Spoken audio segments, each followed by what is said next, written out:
Hi friends, Chris with Inside of Hardware. Today we're looking at a quick teardown overview of the TOZO T12 headphones set. I will leave a link in the description to an article that has really good photos on how to tear it down completely. But the main part I wanted to showcase here is how to actually take apart the clamshell part of the headphone charging case.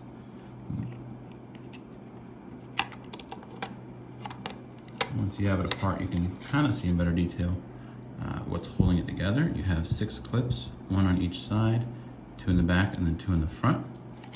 And those interlock with these plastic grip bolts.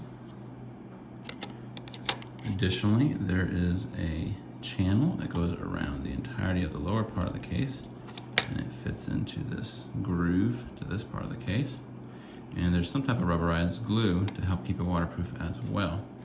It wasn't a strong glue, but something to keep in mind if you're going to take it apart. You might lose some of the waterproof, dustproof, sandproofness of this part of the case. So that being said, I use this old cheapo flathead screwdriver to pry my way in and damage some of the plastic right here. And then I move my way to the front, and then once I got to about this point, it was quite easy, but once it's shut, you're basically, or if you're starting shut, you're basically going forward, down, and then trying to lift up while pushing back against those 2 clips.